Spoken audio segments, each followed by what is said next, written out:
ating mga brown layers na RTL mga bay. Oh. Lakas na kumain. At nagsimula na rin pala yan silang mangitlog sa edad na 20 weeks. Kanina habang nag-iikot ako ay may nakita na akong isang pirasong itlog dito mga bay. Yan ang ating modelo ng ating semi-French na brown layer mga bay. Ito yung mga egg catcher niya. Dito lumalabas yung mga itlog mga bay. Oh. Yan dito. Tapos meron silang parang pugad sa ilalim. Yan, lumalabas lang sila dyan mga bay. Ito yung pintuan natin. Tapos yan yung sa loob natin. Parang semi-growing house lang siya. Pero free range yan. Yan. Meron siyang kabilaan lang na dalawang watiran at dalawang feeders. Yan, kabilaan yun. Dito sa kabila meron din.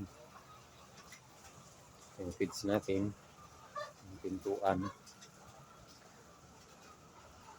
Ayan, ito lang kasimple ang ating semi-free range na housing mga bay. Ayan. Tapos nakakulong siya sa net. Ayan. Tapos ipapakita ko pala sa inyo yung kita kong pumatak na itlog kanina mga bay. Meron na siya. Brown na brown yung itlog niya.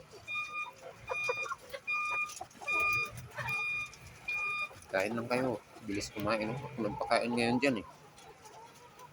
Nalagnat kasi yung nag-alaga dito. Ayun yung kulungan nila. Oh.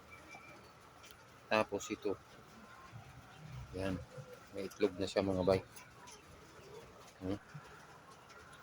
Maliit. No weight pa lang siya. Ang kinis. Parang chocolate.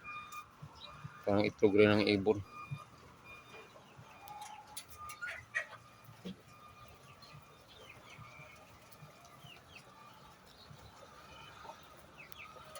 Tapos meron nakawala dito ng isa.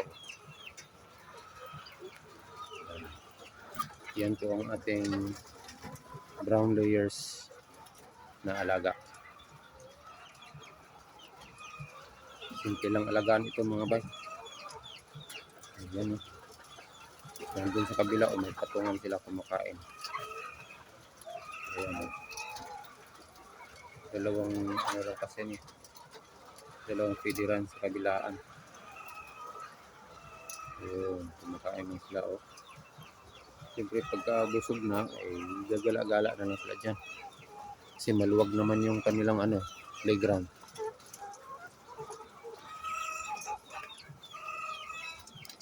Brown layers. Hanggang dito na lang mga bay ang ating vlog ngayong araw dahil medyo marami tayong ginagawa ngayon. Sana ay nakatulong yung ating vlogging mga bay kung paano tayo mag-alaga ng mga brown layer at yung mga diskarte natin sa ating housing. Yan, mahadami sila maliit mga bay. Akyat yan sila dyan. Diyan sila mga itlog. Yung parang mga pugad sa ilalim niya. Maraming salamat mga bay.